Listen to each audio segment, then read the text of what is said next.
नमस्कार प्यारे साथियों, क्या हाल है। तो आज एग्रोनॉमी में एक विशेष और महत्वपूर्ण टॉपिक है जिसमें क्या है जो मुख्य मुख्य क्रियाएं प्रैक्टिसेस की जाती है जैसे फसल उत्पादन में। तो इसलिए ज़रूरी है क्योंकि क्या है कोई जैसे स्पेशल प्रैक्टिसेस से रिलेटेड एक दो क्वेश्चंस आते हैं। हर एग्जाम को उठा के देखते हैं तो एक दो क्वेश्चन जरूर आते हैं। तो यही जो स्पेशल प्रैक्टिसेस है वो आज हम क्या है विस्तार से बात करेंगे। क्या क्या होती है और सब जितनी भी मोस्ट इम्पोर्टेंट प्रैक्टिसेस है वो सभी लिखी हुई है। ठीक है। और हम बारी बारी से सबको क्या है देखते हैं। पहली जो स्पेशल प्रैक्टिसेस है ना वो है रोगिंग। आप सबको पता है रोगिंग किसे कहते हैं। किसे कहते हैं रोगिंग। रोगिंग किसे कहते हैं। अनवांटेड प्लांट्स को बाहर निकालना रोगिंग सही है वीडिंग है। रोगिंग्स क्या है। देखो हमें अगर कोई नई वैरायटी डेवलप करनी है या हम क्या है ऐसा बीज उत्पादन कर रहे हैं जिसमें क्या है हमें उसकी प्योरिटी कौन सी प्योरिटी फिजिकल की या जेनेटिक। जेनेटिक प्योरिटी मेंटेन करने के लिए ये रोगिंग की जो प्रैक्टिस है वो हमें करनी पड़ेगी। अवांछित पौधों को खेत से हटाना यह शुद्ध बीज उत्पादन हेतु आवश्यक है। शुद्ध बीज उत्पादन हेतु आवश्यक है। अवांछित पौधे कौन से हैं। उसी फसल की अन्य वैरायटी। समझ रहे हो मेरी बात। फसल तो वही होगी जैसे गेहूं है गेहूं के अंदर क्या है कोई हमने एक डिजायर्ड वैरायटी ली और उस डिजायर्ड वैरायटी में कोई अनवांटेड वैरायटी है वो आ गई तो हम उसे बाहर निकालेंगे। तो इस क्रिया को जैसे ये गेहूं का खेत है यहाँ से क्या है जो साइंटिस्ट महोदय है ये दूसरी वैरायटी का पौधा बाहर निकाल रहे हैं। एक फसल की किस्म में दूसरी फसल की किस्म के पौधे यानी फसल तो एक ही रहेगी लेकिन क्या है किस्म दो हो जाएंगी। तो क्या है दूसरी किस्म के पौधे को हटाया जाता है। उदाहरण के लिए जैसे एग्जांपल HD 2967 गेहूं की वेराइटी है उसमें अगर 2851 या 3086 की अगर पौधे उग जाए तो इस क्रिया में क्या करते हैं उन पौधों को उखाड़ कर बाहर फेंकते हैं। इस क्रिया को कहते हैं रोगिंग। क्लियर है। रोगिंग आपसे क्वेश्चन ऐसा पूछा जाए कि रोगिंग की क्रिया निम्न में से किस लिए महत्वपूर्ण है। तो किस लिए महत्वपूर्ण है। आनुवांशिक रूप से शुद्ध बीज उत्पादन हेतु सबसे मुख्य प्रैक्टिसेस है। दूसरी है थीनिंग। थीनिंग प्रोसेस क्या होती है। थीनिंग थिन थिन मतलब पतला। ठीक है। पतला यानी पौधों की कतार को क्या करना है हमें पतला करना है। ये थिनिंग क्या होती है। पौधों को जैसे मान के चलो हमारे पास रो है ये 4 रो है और रो में हमने क्या है सरसों के बीज की बुआई की। इस रो में क्या है एक आवश्यकता से ज्यादा पौधे उग गए और यहाँ क्या है यहाँ प्रॉपर पौधे जो डिस्टेंस पे हमने जिस डिजायर डिस्टेंस पर क्या है पौधे उगे हैं। ठीक है। इस कतार में तो जो हमने जितनी गैप रखना था उसी हिसाब से पौधे उगे हैं लेकिन इसमें क्या है संगनता ज्यादा हो गई ज्यादा पौधे उग गए। तो हम क्या करते हैं सरसों में करते हैं ना और कॉटन में करते हैं जब एक कतार में जरूरत से ज्यादा बीज गिर जाए और पौधे उग जाए तो हम क्या है दो पौधों के बीच के जितने सारे पौधे हैं उनको हटाएंगे ताकि उनका क्या है स्पेस मेंटेन रहे। ये क्रिया क्यों की जाती है। ये क्रिया क्यों की जाती है। पौधों को उचित जगह मिल सके फैलने के लिए। एक तो इससे क्या है अगर डेंसिटी ज्यादा होंगी तो सभी पौधे कमजोर रह जाएंगे उन्हें प्रॉपर न्यूट्रिशन नहीं मिलेगा और फैलने को स्थान नहीं मिलेगा इसलिए कमजोर रह जाएंगे। इसलिए ये थिनिंग की प्रोसेस की जाती है। और इसके अलावा थिनिंग के अलावा एक प्रोसेस और होती है कि जिसका नाम है gap filling. Gap filling thinning का उल्टा क्या है गैप फिलिंग है। यानी गैप फिलिंग क्या है अगर पौधे संख्या में कम रह जाएं पौधे अगर संख्या में कम रह जाएं तो हम दोबारा से उसी कतार में पौधे लगाते हैं। या तो हम क्या है पौधे लगाएंगे या क्या है हम सीड शो करेंगे। जैसे हमने कपास का खेत है और कपास के खेत में जैसे मान के चलो इस रो में तो प्रॉपर कपास के पौधे उग गए, लेकिन इसमें क्या है जो पोरा होता है ना वो रुक गया, और इस रो में क्या है पोरा रुक गया। तो जो जो सीड ड्रिल है उसका जो एक ड्रिल है वो रुक गया। रुकने के बाद में इस रो में बीज नहीं गिरे, तो यहाँ क्या करते हैं हम बीज को लगाते हैं। किससे? जो बागड़ी में होता है ना ताड़िया, जो क्या है जिसे यानी या तो हम केरा मेथड से लगाएंगे या पोरा मेथड से लगाएंगे। ठीक है, केरा और पोरा मेथड आपको पता है क्या है? केरा और पोरा मेथड है, केरा मेथड एंड पोरा मेथड। केरा केरा केरा मतलब कर, कर मतलब क्या होता है आपके कर कमलों से। तो कर का मतलब क्या होता है हाथ। अगर हम रो में हम फरो में क्या है हम जो लाइन है जो जो कतार है उसमें अगर हाथ से बीज डालें तो वो कहलाएगी केरा मेथड। अगर हम पोरा मेथड क्या है पोरनी, पोरनी या बांसिया। ठीक है, हम इसमें क्या है इसमें अगर हम क्या है उसमें पोरे या हम उसमें जो कहते हैं जो बांसिया है जो उसमें अगर डालेंगे तो या पोरनी है उसमें अगर बीज डालेंगे तो इसे कहते हैं पोरा मेथड। केरा मेथड तो आप समझ लिए भी हाथ से बीज डालेंगे। पोरा मेथड से क्या करेंगे? पोरा मेथड से आपने ऐसी संरचना देखी है ऊंट के पीछे जुड़ी हुई, हल के पीछे इस प्रकार की कीप होती है, यहाँ क्या है देसी हल होता है। हाथ से भी हम यूज करते हैं इस प्रकार से, यहाँ ऐसे बीज डालेंगे तो ये पोरा मेथड हो गई। हाथ से अगर बीज तोपेंगे तो वो केरा मेथड होगी। क्लियर है? गैप फिलिंग इसलिए किया जाता है कि जैसे हम थिनिंग में उखाड़ कर पौधों को एक मेंटेन कर रहे थे, अब की बार क्या है उसका उल्टा करना है। अब हमने पौधों की जो डेंसिटी है वो क्या है पतली रह गई, तो वो हम बीज को वापस लगाएंगे। ठीक है, नेक्स्ट है जूमिंग कल्टीवेशन या वालरा खेती। जूमिंग कल्टीवेशन क्या है? जूमिंग कल्टीवेशन को क्या कहते हैं? Shifting cultivation. शिफ्टिंग कल्टीवेशन ये क्या है? यानी इसमें क्या होता है जैसे ये पहाड़ देख रहे हो आप, पहाड़ देख रहे हो ना, इसमें क्या होता है जूमिंग कल्टीवेशन में कि हम क्या है खेत को बदल बदल कर हम क्या है खेती करते हैं। यानी एक खेत को हम 2-3 साल यूज करेंगे, उसके बाद में उसकी जो प्रोडक्टिविटी है घट जाएगी। यानी इसका मतलब ये हो गया कि उसका जो उर्वरा शक्ति है, उसकी जो फर्टिलिटी है वो डिक्रीज हो जाएगी। तो हम क्या है नेक्स्ट जो लैंड है उसको यूज करेंगे। तो इसमें क्या है भूमि को बदल बदल कर फसल को बोना, ये कहाँ की जाती है? पूर्व आपसे ये क्वेश्चन पूछा जाएगा, जेआरएफ ले लें या कोई सेंट्रल का एग्जाम है ना उसमें, ये केंद्रीय एग्जामों में सब में पूछा जाता है कि किस इलाके में जूमिंग कल्टीवेशन होती है। यहाँ तक आईएएस में भी पूछा जाता है जूमिंग कल्टीवेशन किन इलाकों में होता है। नॉर्थ ईस्ट हिमालयन रीजन है ना, नॉर्थ ईस्ट हिमालयन रीजन है उनमें की जानी है। ये बात आपको याद रखनी है, कहाँ की जाती है? पूर्वी हिमालय। अगर पूछा जाए नॉर्थ ईस्ट हिमालयन रीजन आ जाए तो भी करना है। ये जो ये रीजन है ना नॉर्थ ईस्ट हिमालयन रीजन, ये agro climatic zone, second agro climatic zone में आता है। किसमें? सेकंड एग्रो क्लाइमेटिक जोन में आता है, दूसरे कृषि जलवायु खंड में आता है। टोटल आपको पता है कितने एग्रो क्लाइमेटिक जोन है? कितने जोन है एग्रो क्लाइमेटिक जोन? कितने हैं? 15 है ना, 15 है ना। तो ये दूसरे में आता है, कौन सा? पूर्वी। यहाँ जूमिंग कल्टीवेशन होती है या शिफ्टिंग कल्टीवेशन होती है। इसमें क्या करते हैं एक खेत में जो आदिवासी जो जनजातीय समूह है वो क्या करते हैं वहां झाड़ियां या जंगल है उनको जलाकर क्या करते हैं झाड़ियों को हटाकर, अगर उसमें कोई झाड़ी वगैरह खड़ी है तो उनको जलाया जाता है या हटाया जाता है, साफ करके फिर वहां क्या है बीज की बुआई करते हैं। वहां 2-3 साल खेती करते हैं, उसके बाद में कोई और दूसरी जगह साफ करके खेती करते हैं।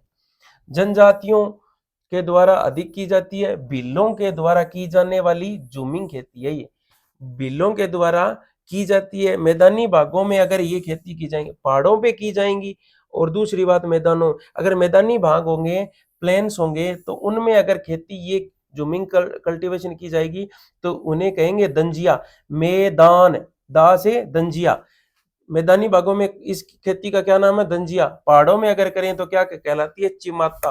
क्या कहलाती है? चिमाता। इसके अलावा इसे क्या कहते हैं? वालरा। याद रखना है, वालरा। कितने शब्द हो गए? जूमिंग, शिफ्टिंग, वालरा, दंजिया, चिमाता। क्लियर है? नेक्स्ट, प्राइमिंग क्या है? प्राइमिंग क्या है? प्राइमिंग से पहले हम पढ़ लेंगे क्यूरिंग, डिस्करिंग, रेंटिंग, प्रोपिंग। ये जो रेंटिंग पढ़ते हैं, क्योंकि जो हम क्या है, तंबाकू से रिलेटेड प्रैक्टिसेस है, वो हम थोड़ी देर बाद में करेंगे। रेंटिंग, रेंटिंग क्या होती है? यानी किसी चीज को रोटन, सड़ाना। रेटिंग क्या है? सड़ाना। सड़ाना कैसे है कि कोई भी, जैसे जिससे हम रेशा प्राप्त करते हैं, जिस फसल से, जूट हुई, अलसी हुई, ये सब सनई हुई, इनसे हम क्या है? रेशा प्राप्त करते हैं। और रेशा प्राप्त करने से पहले हम क्या करते हैं? उसको सड़ाते हैं, उसको सड़ाते हैं। देखो, ये सड़ाने की विभिन्न प्रोसेस होती है, सड़ाने की विभिन्न प्रोसेस होती है। सनई में जैसे मान के चलो, सनई, अगर हम सनई के पौधे को सड़ाएंगे तो उसके लिए सनई में 27 डिग्री, सनई में 27 डिग्री टेम्परेचर होना चाहिए, तब आइडली जो रेटिंग की क्रिया है वो पूर्ण होगी। और जूट में ये आपसे पूछा जाता है, ये जो है ना, ये टेम्परेचर आपसे पूछा जाता है। जो ये जूट वाला है, ये मोस्ट वेरी मोस्ट इंपोर्टेंट है। अलसी में कितने डिग्री? 40, जूट में 34, और इसमें सनई में 27 डिग्री सेंटीग्रेड टेम्परेचर होना आवश्यक है रेटिंग में। जूट में क्या है आपको पता है? रेटिंग की क्रिया करते हैं जूट में ना, रेटिंग की क्रिया करते हैं जूट में, तो क्या किया जाता है कि बहता पानी होना चाहिए, बहता पानी होना चाहिए, पानी की गहराई होनी चाहिए, ठीक है, यानी जूट पूरी तरह से उसमें दब जाए, ठीक है। बहता पानी होना चाहिए, साफ पानी होना चाहिए, साफ पानी होना चाहिए। अगर जूट में क्या है, अगर जूट को जल्दी सड़ाना है ना, अगर जूट जूट को जल्दी सड़ाना है तो इसमें क्या है? सिसबेनिया। आपने इनकी विभिन्न प्रजातियां पढ़ी है, या तो हम सिसबेनिया, या तो हम सिसबेनिया, या हम क्या है? क्रोटोलेरिया।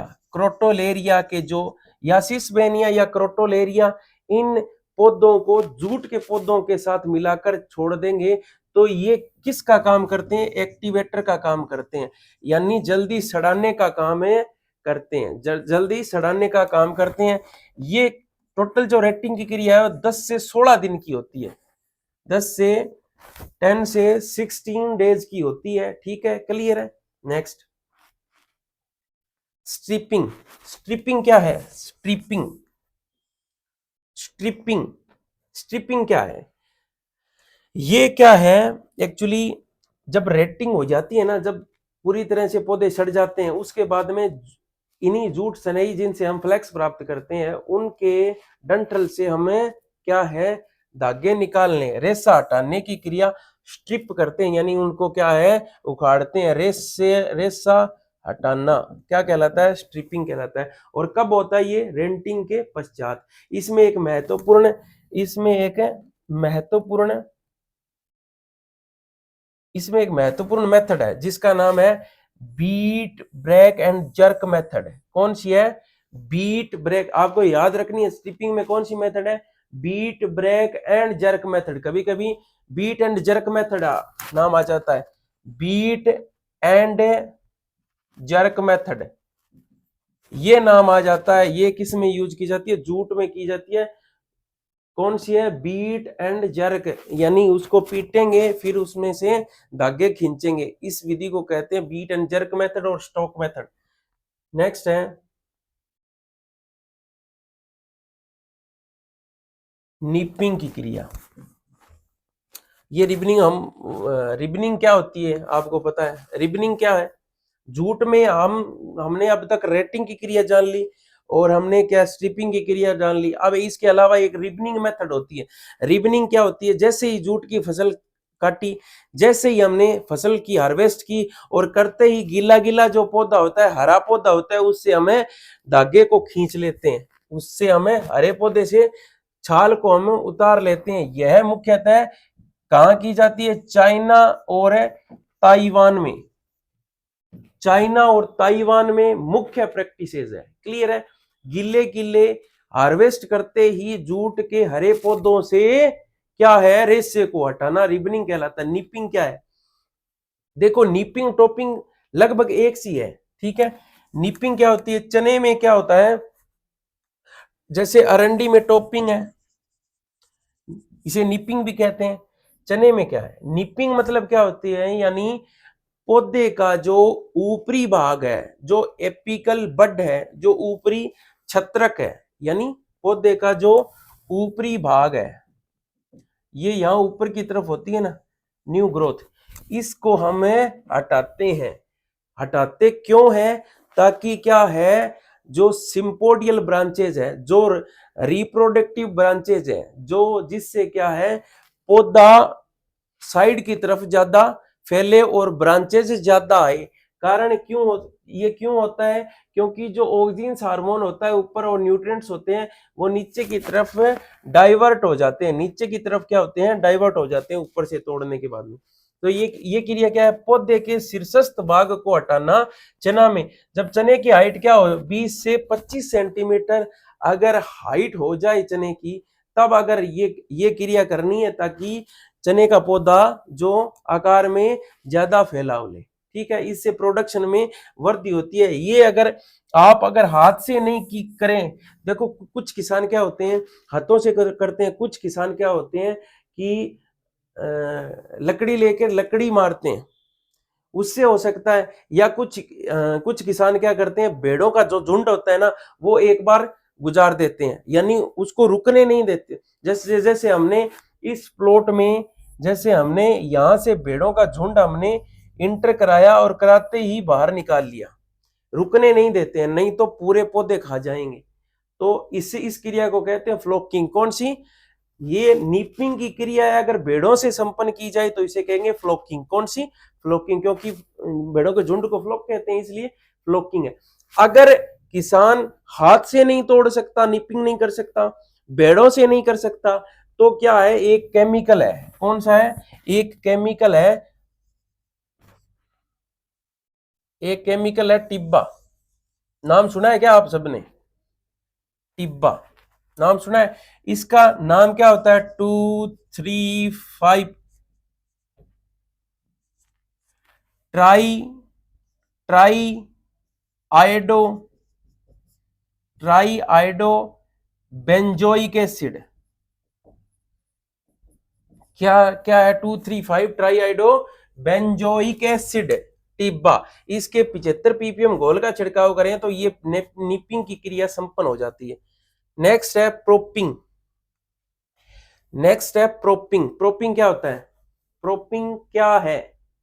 देखो, केला और गन्ना, गन्ने में बात करते हैं, मुख्य गन्ने में पूछा जाता है।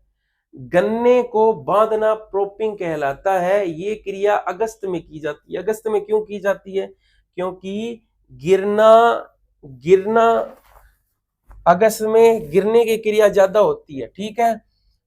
क्रॉप लॉजिंग ज्यादा होती है और हम प्रोपिंग की क्रिया करते हैं। प्रोपिंग प्रोपिंग क्या है? आपको अलग अलग हो, टाइंग, प्रोपिंग, ये अलग अलग क्रियाएं हैं।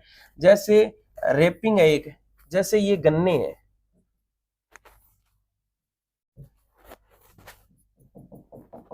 ये गन्ने हैं। क्लियर है ना? अच्छा, प्रोपिंग क्या है? गन्ने को इस तरह से बांध देते हैं, जैसे ये पूरी रो है ना, इस रो में इस प्रकार से गन्ने को बांधते हैं, इसे कहते हैं प्रोपिंग। क्या कहते हैं इसे? प्रोपिंग। ये कब की जाती है? ये जब मानसून के टाइम अगस्त में की जाती है। कब की जाती है? अगस्त में की जाती है। नेक्स्ट है हमारे पास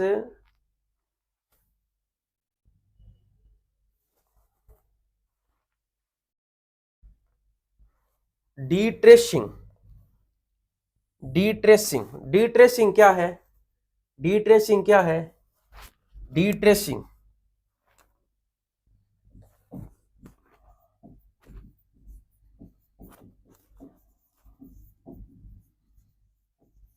डिट्रेसिंग, ट्रेस मतलब क्या होता है? कचरा। ट्रेसेस मतलब क्या होता है? कचरा। डिट्रेसिंग मतलब क्या होते हैं? जब गन्ने की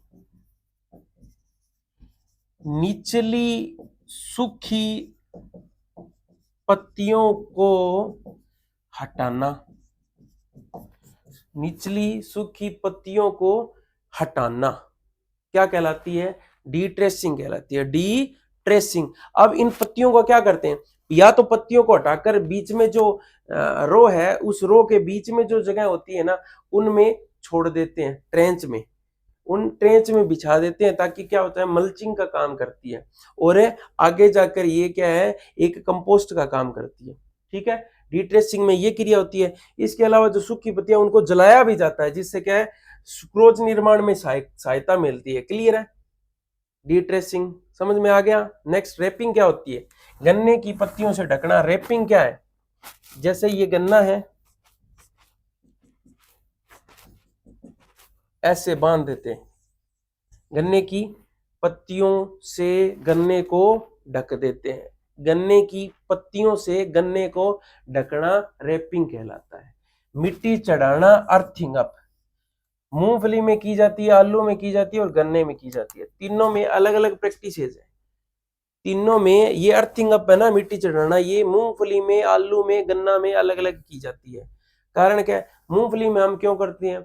मूंगफली में देखो, जब फ्लोवरिंग का टाइम होता है ना, मूंगफली में फ्लोवरिंग का टाइम होता है, तो हम क्या करते हैं? रो के साइड में मिट्टी चढ़ा देते हैं, जिससे क्या है? साइड में अगर मिट्टी चढ़ाएंगे तो वो क्या है? वो पोली मिट्टी होगी, और उसमें क्या है? सॉफ्ट सॉइल होने के कारण क्या होगा? उसमें पेगिंग की क्रिया बड़ी ही आसानी से होती है। पेगिंग की क्रिया बहुत ही आसानी, आगे जाके पेगिंग बताऊंगा मैं क्या होती है। पेगिंग की क्रिया आसानी के कारण, पेगिंग के कारण तो अर्थिंग हम मूंगफली में की करते हैं। और है आलू बनने की क्रिया। आपको पता है तने का जो आलू है वो क्या है? तने स्टेम का मॉडिफाई रूप है। तो आलू बनने, ट्यूबर के लिए, आलू बनने के लिए कौन सी क्रिया? अर्थिंग अप की जाती है। गन्ने में क्यों की जाती है? गन्ना गिरे नहीं इसलिए। तो तीनों में अलग अलग की जाती है। इसमें पेगिंग के लिए की जाती है, इसमें इसमें ट्यूबर बनने के लिए, इसमें जब क्रॉप लॉजिंग, यानी क्रॉप लॉजिंग के को बचाने के लिए। क्लियर है? ये कब की जाती है? जून जुलाई में। जून जुलाई में कब की जाती है? गन्ने में। कब की जाती है? गन्ने में। क्लियर है? नेक्स्ट, अंधी गुड़ाई, ब्लाइंग होइंड। ब्लाइंड होइंग क्या है? अंधी गुड़ाई क्या है? देखो, गन्ने को जब हम क्या है, गन्ने की बिजाई कर देते हैं, तो आपको पता है बिजाई के तुरंत बाद में क्या होता है कि नए नए नवांकुर, खरपतवारों के नवांकुर उग जाते हैं। तो क्या करते हैं? अंकुरण से पहले हल्का हल चला करें, उस खरपतवार को नष्ट करना ही क्या कहलाता है? अंधी गुड़ाई। गन्ने में की जाती है। किसमें की जाती है? गन्ने में की जाती है, आलू में भी की जाती है। कारण क्या है? कि खरपतवारों के निराकरण के लिए। इसका सिद्धांत क्या है? खरपतवारों के निराकरण हेतु। स्टेकिंग क्या है? लकड़ी से सहारा देना क्या कहलाता है? स्टेकिंग कहलाता है। लकड़ी से सहारा देना, ये टमाटर और केले में की जाती है, ताकि पौधा गिरे नहीं। एरोइंग क्या है? आप सबको पता है, ये मोस्ट इंपोर्टेंट पर्सन है। एरोइंग क्या है? देखो, जो गन्ने का फूल होता है ना, गन्ने का फूल, फ्लोवर, उसे कहते हैं एरो। क्या कहते हैं? एरो। क्या कहते हैं? एरो। और एरो आने की क्रिया एरोइंग कहलाती है, यानी पुष्पन की क्रिया क्या कहलाती है? एरोइंग। कहाँ, कब, किस में होती है? गन्ने में होती है। फसल की कब बात, एरोइंग कब होती है, पुष्पन कब होता है? या तो गन्ना 350 से 350 दिन का हो, या 10 से 12 महीने का हो, तब क्या है? एरोइंग की क्रिया होती है। रेटूनिंग क्या होती है? अब रेटूनिंग मतलब है, हमने क्या है बहुत बार देखा, रेटूनिंग हम समझते भी हैं कि जब गन्ने की पहली फसल को हम काट लेते हैं, उसके बाद में जो डंठल होता है, जो हम जिसे पेड़ी कहते हैं, यानी वो हम जमीन में ही छोड़ देते हैं। रेटून को हमें जमीन में ही छोड़ देते हैं। नीचे का जो झुंडा होता है, जो डंठल होता है, उसको हमें नीचे की तरफ छोड़ देते हैं और ये क्रिया कहलाती है रेटूनिंग। अब क्या है, आगे की जो दूसरी फसल उस रेटून से ही बनेगी, दूसरी फसल उस रेटून से ही बनेगी, उसको हम हार्वेस्ट कर लेते हैं। यही रेटूनिंग है। पहली फसल से ही दूसरी फसल लेना, पहली फसल से ही दूसरी फसल लेना गन्ना में होता है, ज्वार में नहीं होता। क्या हम गाय भैंसों के लिए चारा इकट्ठा करते हैं, चारा काटते हैं तो पीछे पीछे ज्वार, या हम मक्के की बात कर लें तो मक्का क्या है, अपनी ग्रोथ करता रहता है। इस प्रकार से हम 2-3 कट लेते हैं ना, 2-3 कट लेते हैं। लेकिन गन्ने में क्या है, हमें एक ही कट लेना जरूरी है। हम सिर्फ एक ही रेटून क्रॉप लेनी चाहिए, नहीं तो हमें आर्थिक नुकसान पहुंचेगा। रेटून में क्या खास बात है, इसमें 20% एक्स्ट्रा नाइट्रोजन देनी पड़ती है हमें, 20% एक्स्ट्रा नाइट्रोजन देनी पड़ती है। खास बात क्या है रेटूनिंग में, एक तो 20% एक्स्ट्रा नाइट्रोजन देनी पड़ेगी, एक क्या है, हम एक बार ही रेटून क्रॉप लेनी। आगे मैं फोटो के माध्यम से दिखाऊंगा। जैसे पहले साल ये गन्ना हो गया, हमने ये गन्ना यहां से काट कर हमने इसका जूस निकाल कर पी लिया। अब ये जो रेटून है, जो झुंडा है, हमने इस डंठल को नीचे ही छोड़ दिया जमीन में, इसी से नई ग्रोथ होगी और यहां आकर हमने वापस से काट लिया। अब हम एक ही फसल लेते हैं, दूसरी बार नहीं लेते, नहीं तो हमें इकोनॉमिकली लॉस होगा। ठीक है, नेक्स्ट, गिनिंग क्या है, आप मुझे बताएं। गिनिंग या ओटाई क्या है, गिनिंग या ओटाई क्या है? क्या है, कॉटन के सीड कॉटन से रेशा अलग करना। क्लियर है? दो प्रकार के कॉटन में ये टर्म्स दो प्रकार की होती है। पहली तो है सीड कॉटन, एक है कॉटन सीड। ये सीड कॉटन क्या है, इसमें रेशा प्लस बीज जो हमें खेत से पिकिंग करके लाते हैं। कपास की पिकिंग करने के बाद में जो होता है ना, वो मटेरियल क्या होता है, सीड कॉटन, जिसमें रेशा भी होगा और बीज भी होगा। और कॉटन सीड क्या है, सिर्फ सीड। रेशे को हटाने के बाद में जो बीज मिलता है वो क्या है, कॉटन का सीड। यहां का ही लगाना है, कॉटन का सीड। ठीक है, नेक्स्ट, क्रॉप लॉगिंग। देखो 3 प्रकार की logging, crop logging, water logging and crop lodging. तो ये क्रॉप लॉगिंग डबल जी है, क्रॉप लॉगिंग। सर्वप्रथम यह परिकल्पना या कंसेप्ट HFS क्लीमेंट्स ने दिया। किसने दिया? क्लीमेंट्स ने हवाई द्वीप समूह में, अब कहां किया, हवाई द्वीप समूह में।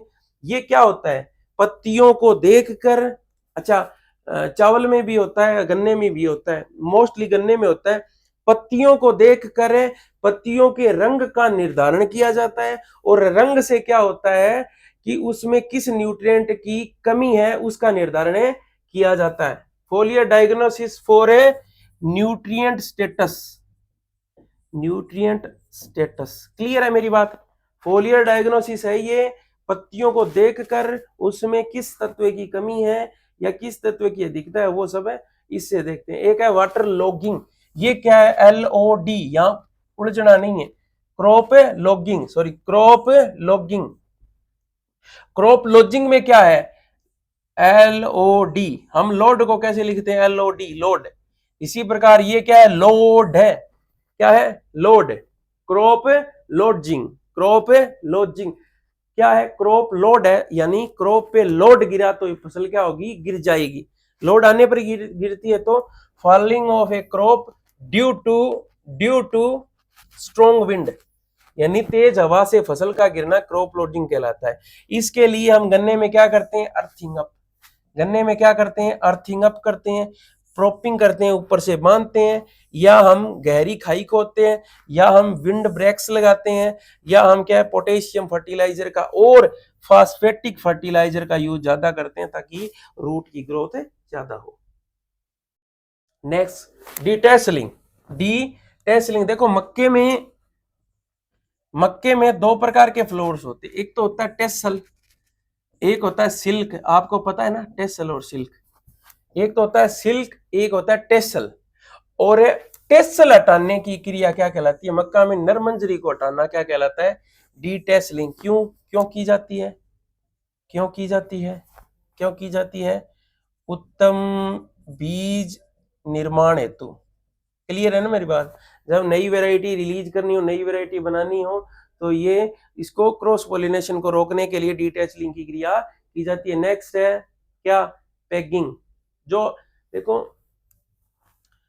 टेसलिंग में क्या होता है? पोलन ग्रेन्स, पोलन ग्रेन्स, ये सिल्क आ गया। यहां क्या है? पोलिनेशन से बचाने के लिए कौन सी क्रिया की जाती है? डीटेसलिंग। किसमें होती है? टेसल का हटाना डीटेसलिंग है, और ये क्रिया मक्के में होती है। नेक्स्ट पैगिंग क्या है? पैगिंग, मूंगफली में सुइयां बनना पैगिंग कहलाता है। मूंगफली में सुइयां बनना पैगिंग कहलाता है। मूंगफली में क्या है? जब पौधा होता है ना, इसके जो फ्लावर्स हैं, फ्लावर्स क्या करते हैं? फ्लावर्स कन्वर्ट होकर क्या है? सुई में बदल जाते हैं। उस सुई को कहते हैं गाइनोफोर। गाइनोफोर क्या कहते हैं? गाइनोफोर। ये क्या होता है? एक है अंडाशय है। क्या है ये? अंडाशय है। ये क्या करता है? मर्दा में अब मूंगफली जड़ों में नहीं लगती, मूंगफली जड़ों में नहीं लगती, बल्कि ये पुष्प वाला ही भाग होता है, जो क्या है? सुई की तरह तीखा होकर मर्दा में चला जाता है। और मर्दा में चला जाने के बाद में क्या है? ये पोड बना लेता है। पोड, पोड को क्या कहते हैं? लोमेंटम। क्या कहते हैं? लोमेंटम। इसके अंदर कर्नेल्स होते हैं, यानी सीड होते हैं। क्लियर है? क्लियर है? यही है सुई बनना। यही क्रिया क्या है? सुई बनना। पैगिंग की क्रिया 55वें दिन होती है। प्रॉपर 55वें दिन नहीं, यानी लगभग 45 दिन से लगभग 60 दिन के मध्य ये पैगिंग की क्रिया होती है। वैसे 55वें दिन मानी जाती है क्रिटिकल अवस्था। ये पैगिंग की, मूंगफली में पैगिंग की अवस्था क्या है? इरिगेशन के पर्पज से एक क्रिटिकल स्टेज है। यानी अगर आपसे पूछा जाए मूंगफली में क्रिटिकल स्टेज बताओ इरिगेशन की, तो कौन सी है? पैगिंग। कौन सी है? पैगिंग, सुइयां बनना। ये कौन सा होता है? मादा वाला भाग होता है, जो क्या है? सुई बनाता है, अंदर जाकर क्या है? पोड का निर्माण करता है। क्लियर है? नेक्स्ट, बसनिंग क्या है? बसनिंग क्या है? यानी बुआई के 4 से 6 सप्ताह बाद हल चलाकर खरपतवारों को नष्ट करना। इसमें क्या होता है कि जो चावल है ना, या यूं कहे धान है, धान की या तो रोपाई, धान की जब हम रोपाई करते हैं ना, रोपाई करने के बाद में क्या करते हैं हमें कि जैसे ये रो है, ये रो है, हम क्या करते हैं कि ऐसा उल्टा हल चलाते हैं, यानी उसके क्रॉस क्रॉस में हल चलाते हैं। हल का नाम क्या है? Light country plough. कौन सा है? Country plough. कौन सा है? याद रखना है ये कौन सा है? Country plough. कंट्री प्लाऊ चलाकर हमें खरपतवारों को नष्ट करते हैं। कंट्री प्लाऊ अगर पूछा जाए कि बसनिंग में डेप्थ कितनी रखते हैं, तो 10 से 15 सेंटीमीटर इसकी डेप्थ रखते हैं। कितनी? 10 से 15 सेंटीमीटर डेप्थ रखते हैं। अब आपको समझ में आ गया किसमें? धान में गहराई कितनी रखेंगे? 10 से 15 सेंटीमीटर। और हल कौन सा होगा? Light country plough. क्लियर है मेरी बात? ठीक है। अच्छा, ये बसनिंग है ना, यह उड़ीसा में बसनिंग कहलाती है। इसके अलावा मध्य प्रदेश में और यूपी में क्या है? लेव कहलाती है। कौन सी है? लेव कहलाती है। वैसे बसनिंग याद रखना लोकल नेम है, बसनिंग। मध्य प्रदेश में बाईसी, बाईसी नाम है इसका, सॉरी दोनों में नहीं, मध्य प्रदेश में बाईसी नाम है इसका, बाईसी। क्लियर है? बसनिंग, बाईसी मध्य प्रदेश में। यूपी में क्या है? लेव है, लेव। क्लियर है? और नेक्स्ट क्या है? बसनिंग के बाद में कौन सी क्रिया की जाती है? गैप फिलिंग की क्रिया की जाती है। बसनिंग के बाद में कौन सी क्रिया होती है? 7 से 10 दिन बाद में गैप फिलिंग की क्रिया की जाती है। गैप फिलिंग जिसे कहते हैं खेलुआ। ठीक है? नेक्स्ट है गैप फिलिंग, धान के खेत में की जाती है, धान के खेत में की जाती है, वैसे कपास में भी होती है, सरसों में भी होती है, लगभग सभी फसलों में होती है जो जिसमें अच्छा क्या है, पौधे जल्दी या शॉर्ट जर्मिनेशन वाले हो। धान के खेत में इसको कहते हैं खेलवा। बसनिंग के 7 से 10 दिन बाद में की जाती है। क्लियर है? Next हलिंग percent. हलिंग है, हलिंग क्या है? धान से चावल को अलग करना क्या कहलाता है? हलिंग। हलिंग यानी यह प्रतिशत में डिनोट होती है। हलिंग परसेंट, हलिंग परसेंट क्या है? हलिंग परसेंट क्या है? हल को अलग करना, जो धान है ना, धान से ऊपरी छिलका हटाना क्या कहलाता है? हलिंग कहलाता है। ये इसका लगभग 66% हलिंग परसेंट। अगर धान का पूछा जाए कि धान का हलिंग परसेंट कितना है, तो ये 66% है। धान का जो ऊपरी छिलका है ना, लेमा पेलिया, ऊपरी छिलका हटाना क्या कहलाता है? हलिंग कहलाता है। एक है माइलिंग और पॉलिशिंग। माइलिंग पॉलिशिंग क्या है कि धान के जब हम धान से क्या है हलिंग करके छिलका हटा लेते हैं, तो फिर हमारे पास आता है चावल। चावल में या तो ब्रान है या क्या है, ब्रान का ही एक भाग होता है, एक भाग होता है एल्यूरोन लेयर का। कौन सा? एल्यूरोन लेयर या ब्रान को हमें हटाते हैं, जिससे क्या आपको पता है चावल दो प्रकार के हैं। एक तो ब्राउन से कलर के चार्ज, मेटमेले से कलर के चावल होते हैं, एक कहते हैं व्हाइट कलर के चावल होते हैं। तो वो जो व्हाइट कलर के चावल होते हैं, वो इसी जो प्रोसेस है उसके द्वारा इसे बोलते हैं पॉलिशिंग या माइलिंग। यानी राइस को क्या है ब्राउन से व्हाइट करने की जो प्रोसेस है वो माइलिंग या पॉलिशिंग कहलाती है। तभी तो हमें सफेद चावल। अच्छा, इसकी खास बात क्या है? हमें कौन सा चावल खाना चाहिए? हमें खाना चाहिए, आपको पता ही है, इसमें क्या होता है, सफेद कलर में विटामिन B12 का क्या है, लॉस हो जाता है। कौन सा? Vitamin B. ये बहुत बार आता है कि माइलिंग और पॉलिशिंग में किस विटामिन की हानि होती है या किस विटामिन का लॉस होता है? विटामिन B12 या बी कॉम्प्लेक्स की बात कर लो आप, B12। अब इसे रोकेंगे कैसे? अब B12 जब लॉस हो रहा है तो इसको रोकेंगे कैसे? इसको रोकेंगे, एक विधि है परबॉइलिंग। परबॉइलिंग कौन सी है? परबॉइलिंग। इसमें क्या है, यह गर्म तथा ठंडे जल से उपचारित करने वाली विधि है। धान में B12 की हानि को रोकता है। यानी एक तो B12 है ना, ये कंजाव करेगा। कंजाव कौन कौन सा विटामिन करेगा? एक तो vitamin B12 plus vitamin A. Vitamin B12 और विटामिन ए दोनों के लिए परबॉइलिंग की जाती है।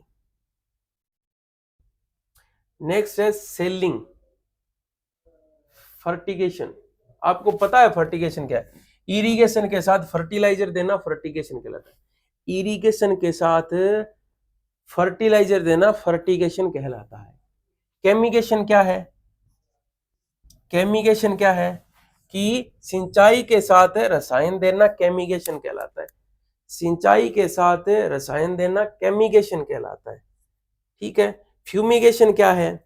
फ्यूमिगेशन यानी धुआं देना फ्यूमिगेशन है। धान के भंडार में हम धुआं देते हैं, वही फ्यूमिगेशन है। इसके अलावा हमें मृदा को भी इस प्रकार से उपचारित कर सकते हैं, फार्मेल्डिहाइड से उपचारित कर सकते हैं। और हम फ्यूमिगेशन मुख्यतः कहाँ करते हैं? फ्यूमिगेशन मच्छर मारने के लिए फ्यूमिगेशन करते हैं। इसके अलावा क्या, भंडार गृह में धान को सुरक्षित रखने के लिए। सेल्फोस नाम सुना है ना? सेल्फोस एल्यूमिनियम फोस्फाइड, क्लियर है ना मेरी बात? एल्यूमिनियम फोस्फाइड की 3 ग्राम की टिकिया 1 टन धान को सुरक्षित रख देती है। यही तो है फ्यूमिगेशन, धुआं देना। अब हम देखेंगे selling percent. Selling percent actually क्या होता है? सेलिंग परसेंट एक्चुअली क्या होता है? जैसे पोड होता है ना, पोड आप समझते हो, मूंगफली, जो पूरी मूंगफली है ना, पूरी मूंगफली को हम तोड़ के खाते हैं, अंदर से कर्नेल निकलता है, जो गिरी है वो निकलती है। हम क्या है, उस पोड को तोड़कर खाते हैं। और ये पोड को दाने से अलग करना, यानी पोड है ना, पोड में उपस्थित दाना है, उसको अलग करने की क्रिया क्या कहलाती है? सेलिंग कहलाती है। अगर आपसे पूछा जाए कि सेलिंग परसेंट मूंगफली में कितना होता है, तो मूंगफली में सेलिंग परसेंट होता है 70%। कितना होता है? 70% सेलिंग परसेंट है। निकालते कैसे हैं? Shelling percent is equal to weight of kernel and weight of pod into 100। ये सेलिंग परसेंटेज ऐसे निकालते हैं। 70% होता है, याद रखना है, याद रखना है, ये बहुत बार क्वेश्चन आता है। एक है डी लिंटिंग, यानी लिंट मतलब क्या होता है? लिंट मतलब होता है रेशा, डी मतलब हटाना, तो डी लिंटिंग यानी रेशे को हटाना क्या कहलाता है? D linting. रेशा कौन सा? कॉटन का रेशा, कॉटन का रेशा हटाना। अब रेशा कौन सा है? फज और लिंट दोनों को हटाते हैं, फज और लिंट दोनों को हटाते हैं। डीलिंटिंग किससे की जाती है? H2SO4। किससे? H2SO4 से उपचारित किया जाता है। H2SO4 कितना लेना है? H2SO4 1 भाग, दूसरा कॉटन के कितने, कॉटन के जो सीड है वो कितने लेने हैं? 10 भाग। ये H2SO4 से ऐसे उपचारित करके ये क्यों की जाती है? एक तो बीजों में उगने में आसानी हो, इसके अलावा जो क्या है, हाइबरनेटिंग इंसेक्ट है उनको मारने के लिए भी ये प्रोसेस काम में ली जाती है। अब आपको बता दिया, कॉटन में 2 प्रकार के होते हैं, एक तो फज, एक होता है लिंट। एक तो होता है फज, एक होता है लिंट। फज कौन सा होता है? जो छोटी आउटग्रोथ होती है उसे फज कहते हैं। जो इकोनॉमिकल पार्ट वाला जो लंबा रेशा है वो उसे कहते हैं लिंट या स्टेपल। क्लियर है? नेक्स्ट है डी गमिंग, यानी रेशे से, गम मतलब क्या होता है? गूंद। रेशे से गम को अलग करना क्या है? फाइबर से गम को एक्सट्रैक्शन करने की विधि को क्या कहते हैं? ये। अब एक मोस्ट इंपोर्टेंट क्वेश्चन है, वो मैं आपको करवा देता हूं। मोस्ट इंपोर्टेंट क्वेश्चन है जो मैं आपको करवा देता हूं कि प्राइमिंग, प्राइमिंग क्या है? पकी हुई पत्तियों को, जैसे ऐसा है कि एक प्रक्रिया है टीडीपीसी। टीडीपीसी किस में की जाती है? तंबाकू में। पहली क्रिया कौन सी है? टी, फिर कौन सी है? डी, फिर कौन सी है? पी, फिर कौन सी है? सी। तो ये जो पहली क्रिया है ना, ये ऐसे इसी स्टेप में की जाती है, इसी स्टेप में की जाती है। पहली, दूसरी, तीसरी, चौथी। पहली क्या है? टॉपिंग, यानी हम इसमें क्या करते हैं, तंबाकू की जो एपिकल बड है ना, जो ऊपरी जो बड है तंबाकू की, जो ऊपरी बड है उसको हमें हटाते हैं, ऊपरी बड को हमें हटाते हैं, इसको हमें हटाते हैं, इसको कहते हैं टॉपिंग। जैसे निपिंग थी, सेम ही यही टॉपिंग की क्रिया भी कॉटन में भी होती है, अरंडी में भी होती है। ऊपरी छत्रक को हटाने क्या कहलाता है? टॉपिंग। ठीक है। दूसरा, अगर हम टॉपिंग की क्रिया करेंगे तो नीचे की तरफ एनर्जी डाइवर्ट होगी, होगी कि नहीं होगी? नीचे की तरफ ऑक्सीजन हार्मोन है, इसके अलावा जितनी भी न्यूट्रिएंट्स एनर्जी है वो नीचे की तरफ डाइवर्ट होगी साइड में। तब यहाँ क्या होगा? धीरे धीरे और ऐसी ही नई नई ग्रोथ निकलेगी, जिन्हें कहते हैं सकर्ष। क्या कहते हैं? शकर्ष। ठीक है। इन टॉपिंग कर दी, टॉपिंग के लगभग 7 से 10 दिन बाद में ये स्क्रस निकलेंगे। अब इन स्क्रस को हटाएंगे तो इसे कहते हैं डी सकरिंग। डी सकरिंग कौन सी है? D suckering. अब देखो प्राइमिंग क्या है? प्राइमिंग में कुछ नहीं करते ये सबसे। अब मुझे ये बताओ कि सबसे परिपक्व पत्ती कौन सी है? ये है, ये है, ये। तो सबसे परिपक्व पत्ती ये है, तो ये है। हम सबसे परिपक्व पत्ती को तोड़ते हैं, तोड़ ली। इसके बाद में ऊपर थोड़े समय के बाद में ऊपर वाली पत्तियां परिपक्व होगी, उनको तोड़ लिया। फिर ऊपर, यानी नीचे से ऊपर की तरफ परिपक्व पत्तियों को तोड़ना क्या कहलाता है? प्राइमिंग। क्या कहलाता है? प्राइमिंग। प्राइमिंग। अब क्या है? ये है क्यूरिंग, यानी पूरा पौधा या पत्तियों को सुखाना क्यूरिंग कहलाता है। अब नेक्स्ट देखें। नेक्स्ट प्राइमिंग क्या है? ये लगभग प्लांटिंग के 70 से 75 दिन बाद में पहली बार करते हैं। पकी हुई पत्तियों को डंठल से अलग करना, यह क्रिया नीचे से ऊपर की ओर होती है। यह विधि फ्लू क्यूर्ड या सिगार रेपर, बर्ले एंड ओरिएंटल तंबाकू के लिए होती है। कौन सी विधि है?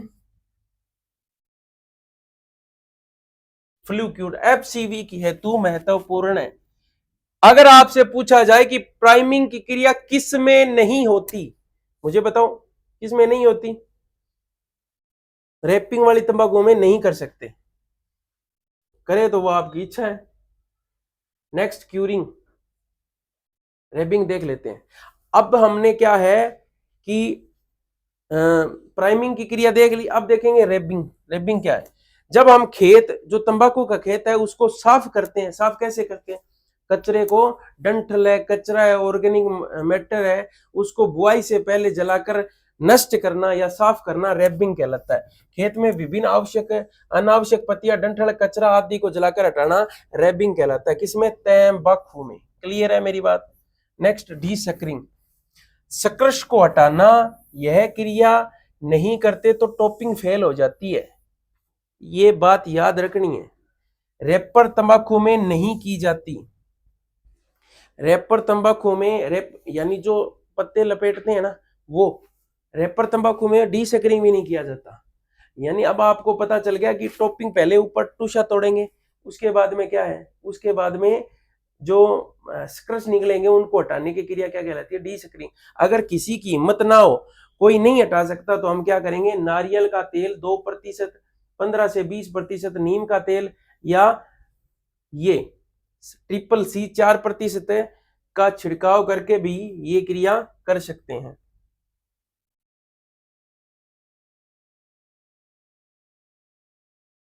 नेक्स्ट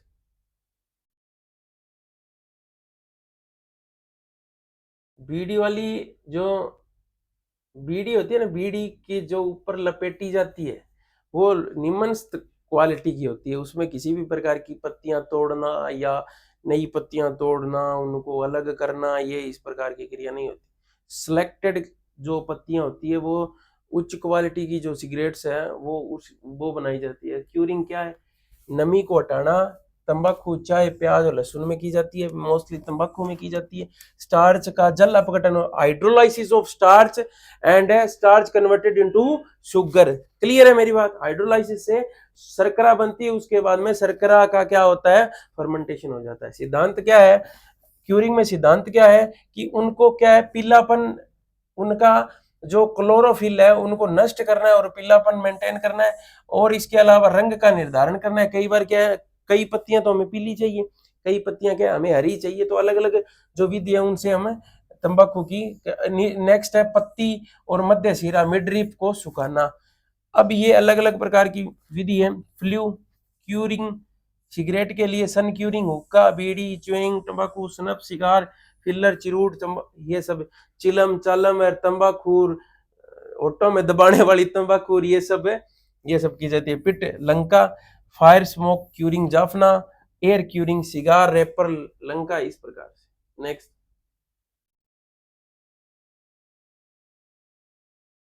आपको बता दिया मैंने कि टॉपिंग क्या होती है, टॉपिंग समझ में आ गई आपको? टॉपिंग समझ में आ गई, शिफ्टिंग आ गई, प्राइमिंग आ गई, क्लियर है। इसके अलावा महत्वपूर्ण जो जितनी भी क्रियाएं थी वो मैंने सब आपको बता दी। एक और क्रिया बता देता हूं, एक है स्क्वेयरिंग। स्क्वेयरिंग स्क्वेयरिंग ये कहां पढ़ी आपने? स्क्वेयरिंग कॉटन में पिरामिड आकार की आकृति वाली कलिका जो आगे जाकर फूल बनती है, स्क्वायर कहलाती है। क्लियर है? स्क्वेयरिंग क्या है? जो आप ऐसे देखते हो ना, कॉटन है, कॉटन में इस प्रकार की एक आकृति निकलती है ना, देखिए ना, गुड्डी, ये गुड्डियाना, तो ये गुड्डी क्या कहलाती है? स्क्वायर कहलाती है। क्या कहलाती है? स्क्वायर। ये कब होती है? ये 80 से 90 दिन बाद में शुरू होती है। ये 80 से 90 दिन बाद में शुरू होती है। लगभग 18 दिन या 24 दिन के बाद में फूल में कन्वर्ट होती है, कन्वर्ट इनटू फ्लावर में। ये स्क्वेयरिंग इस प्रकार से, स्क्वेयरिंग। क्लियर है?